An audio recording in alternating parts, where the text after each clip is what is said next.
दोस्तों, आज की कहानी बहुत ही ज्ञानवर्धक होने वाली है। आपसे निवेदन है कि वीडियो को अंत तक जरूर देखें। एक बार की बात है, एक गांव में एक आदमी रहता था। वह आदमी अकेला ही अपनी छोटी सी झोपड़ी में रहता था। वो आदमी बहुत ही ज्यादा आलसी था। वो कोई काम नहीं करता था। वह एकदम निठल्ला और नकारा था। बस वह हमेशा ऐसे मौके की खोज में रहता कि कहीं से खाना मिल जाए। तो एक दिन जब वो आदमी खाने की तलाश में भटक रहा था, तभी उसे एक आम का बगीचा दिखता है। वह कई दिनों से भूखा था, इसीलिए वह खाने की तलाश में बगीचे के अंदर चला जाता है। वह जाकर वह देखता है कि बगीचे में अलग अलग और बहुत सारे पेड़ थे। तो वह एक पेड़ पर चढ़ जाता है। वह जैसे ही फल तोड़ने वाला होता है, लेकिन तभी अचानक वहां पर उस बगीचे का मालिक आ जाता है और उस आदमी को पेड़ पर चढ़ता हुआ देख लेते हैं और वह गुस्सा हो जाते हैं और उस आदमी को चिल्लाते हुए नीचे आने के लिए कहता है। लेकिन यह आदमी बगीचे के मालिक को देखकर डर जाता है और नीचे आने से मना कर देता है। तभी उस बगीचे का मालिक अंदर जाकर एक बड़ा सा डंडा लेकर आता है। यह देखकर वह आदमी तुरंत पेड़ से नीचे उतरता है और मालिक के उसे तक पहुंचने से पहले ही वह जल्दी पेड़ से नीचे उतर जाता है और जंगल की तरफ भागने लगता है और जंगल में जाकर छुप जाता है। कुछ देर के बाद वो आलसी आदमी वहां से निकलता है और जंगल के रास्ते से जब वह गांव की तरफ जा रहा था, तभी उसे एक लोमड़ी दिखती है जिसको सिर्फ 2 ही पैर थे और उसके 2 पैर टूटे हुए थे। वह जंगल में रिंगती हुई चल रही थी। यह देखने के बाद वह सोचता है कि यह लोमड़ी अब तक इस घने जंगल में जिंदा कैसे है। यह लोमड़ी भाग नहीं सकती, चल नहीं सकती, तो कैसे ही अपने लिए खाने का इंतजाम करती होगी और कैसे यह लोमड़ी अपने आप को इस घने जंगल में दूसरे जानवरों से बचती होगी। यह बात वह आदमी सोच ही रहा था कि तभी अचानक झाड़ियों के पीछे से किसी के आने की आवाज आती हुई सुनाई दी। तभी वहां पर एक शेर आ जाता है जिसके मुंह में मांस का एक टुकड़ा था और वह शेर उस अपाहिज लोमड़ी की तरफ बढ़ रहा था।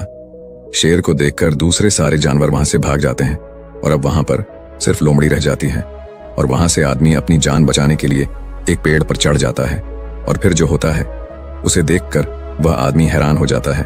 उसे लोमड़ी के सामने छोड़ देता है और शेर वहां से चला जाता है। यह नजारा देखने के बाद वह आदमी हैरान हो जाता है और ऊपर वाले की योजना देखकर वह मन ही मन खुश भी हो जाता है।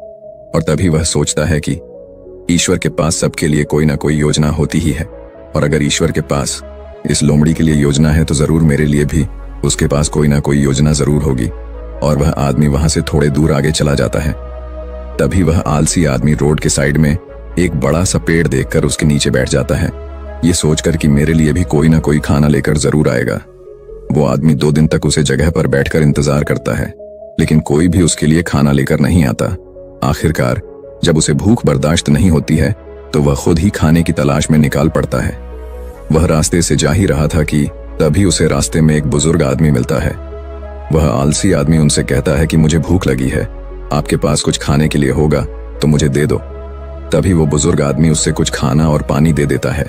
खाना खाने के बाद वह आदमी उन बुजुर्ग आदमी से कहता है कि मैंने 2 दिन पहले जो देखा आप उस पर विश्वास नहीं करेंगे। ईश्वर के पास मेरे लिए भी कोई ना कोई योजना जरूर होगी, लेकिन ईश्वर उस लोमड़ी पर अपनी दया दिखाई और मुझ पर नहीं, मेरे लिए कोई भी खाना लेकर नहीं आया। तभी उन बुजुर्ग आदमी ने मुस्कुराते हुए कहा, यह सच है कि ईश्वर के पास सभी के लिए कोई ना कोई योजना तो जरूर होती है और तुम्हारे लिए भी है, लेकिन तुमने उसे गलत तरीके से समझ लिया। वह तुम्हें लोमड़ी नहीं बल्कि वो तुम्हें उस शेर की तरह बनाना चाहता था। दोस्तों, इस कहानी से हमें यह सीख मिलती है कि अगर हमारे जीवन को ध्यान से देखें तो हमें यह पता चलेगा कि जिंदगी सबक से भरी पड़ी है और हर एक पल का एक दीप मतलब होता है। और सोचा कि वह लोमड़ी सिर्फ बैठी हुई है और वह सिर्फ इंतजार कर रही है कि कब उसके साथ अच्छी चीज होगी, लेकिन वह आदमी यह भूल गया था कि वह लोमड़ी मजबूर थी। लेकिन हम उस लोमड़ी की तरह मजबूर और लाचारी नहीं, ऊपर वाले ने क्षमता दी है अपना काम करने की, बिल्कुल उस शेर की तरह। हमारे पास भी खुद की ताकत और क्षमता है हमारी हालत को बदलने की, लेकिन उसके लिए आपको प्रयास करने पड़ेंगे, तभी आप उस शेर की तरह बन पाएंगे। एक बार की बात है, एक राज्य में एक राजा था। उसका एक वफादार मंत्री था। राजा का मंत्री बहुत बुद्धिमान था। वह अक्सर कहा करता था कि जो भी होता है अच्छे के लिए होता है। एक बार राजा अपने सिंहासन पर बैठा था, मंत्री भी उसके बगल में ही बैठा था। अचानक मंत्री की तलवार राजा के पैर पर गिर गई और उसके पैर की एक उंगली कट गई। तभी मंत्री ने कहा, महाराज, जो भी होता है अच्छे के लिए होता है। राजा यह सुनकर बहुत गुस्सा हुआ। उसने मंत्री से पूछा कि मेरी उंगली कट गई और तुम कह रहे हो कि यह अच्छे के लिए हुआ है, इसमें अच्छा क्या है? राजा गुस्सा हो गया और मंत्री को जेल में कैद करने का आदेश दे दिया।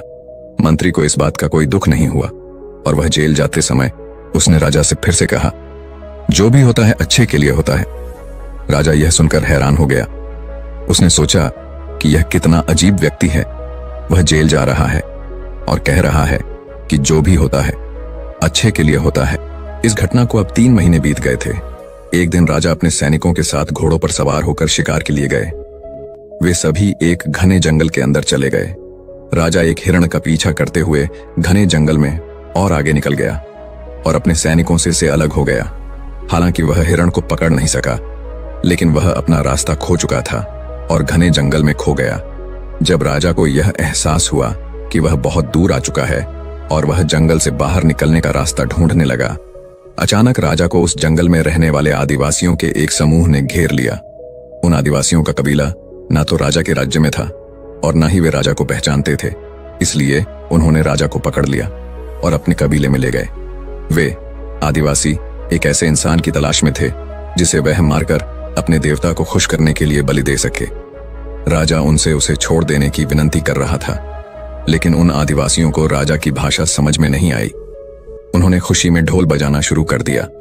उन्होंने राजा को अपने कबीले में ले आए, उसे नए कपड़े पहनाए, उसके गले में फूलों की माला डाली गई और उसे बलि के लिए तैयार किया। ठीक उसी समय जब वह राजा को मारने वाले थे, कबीले के मुखिया ने देखा कि राजा के पैर की एक उंगली कटी हुई है।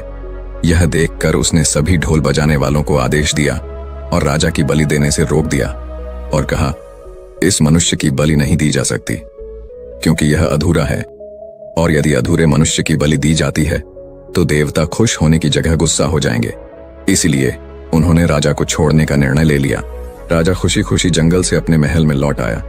वापस आकर उसने सोचा कि यदि मेरे पैर की एक अंगुली कटी नहीं होती तो वे आदिवासी आज मुझे मार देते। इसका मतलब मंत्री सही था, जो भी हुआ अच्छे के लिए हुआ। राजा ने सिपाहियों को तुरंत आदेश दिया कि मंत्री को जेल से बाहर निकालो। उसने मंत्री को उसका मंत्री पद वापस दे दिया और मंत्री से पूछा, मुझे बताओ कि उस दिन मेरी उंगली कटी थी और यह मेरे भले के लिए हुआ। मैं यह समझ गया हूं, लेकिन आप 3 महीने जेल में रहे और आपको इतना कष्ट सहना पड़ा। आपके साथ तो बहुत बुरा हुआ। मंत्री मुस्कुराया और कहा, महाराज, मैं आपका प्रधानमंत्री था और मैं हमेशा आपके साथ रहता था।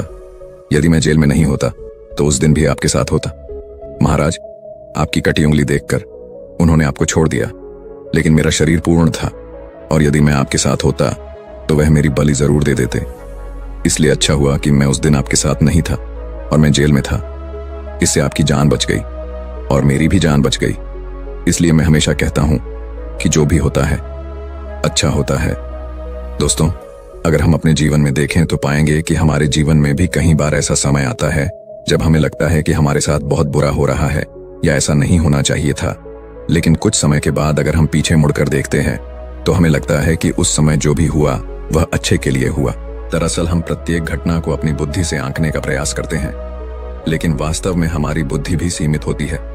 हम अपनी सीमित बुद्धि से किसी घटना के उचित या अनुचित होने का आकलन नहीं कर सकते। पूरा संसार कर्म पर आधारित है। जो अच्छे कर्म करता है उसे सुख मिलता है और जो बुरे कर्म करता है उसे दुख मिलता है। इसलिए अगर आप किसी दुखद दौर से गुजर रहे हैं तो हमेशा याद रखें कि आपके बुरे कर्म कट रहे हैं और प्रकृति आपको आपके बुरे कर्मों का फल देकर हर समय उन्नति की ओर ले जा रही है। यह सृष्टि हमारे दुश्मनों द्वारा नहीं बनाई गई है, इसलिए इस दुनिया में कुछ भी गलत नहीं हो सकता। इसलिए अपने दिमाग से यह ख्याल निकाल दीजिए कि आपके साथ कुछ बुरा हो सकता है और हमेशा याद रखिए कि कभी कभी जो भी होता है अच्छे के लिए ही होता है। दोस्तों, आपने आज के इस वीडियो से क्या सीखा वह मुझे आप कमेंट में बता सकते हैं। इसी के साथ में उम्मीद है कि आपको आज की वीडियो पसंद आई होगी, तो इस वीडियो को उस इंसान को शेयर करें जिससे ये कहानी सुनने की जरूरत है और उसी के ठीक बाद चैनल को सब्सक्राइब करें।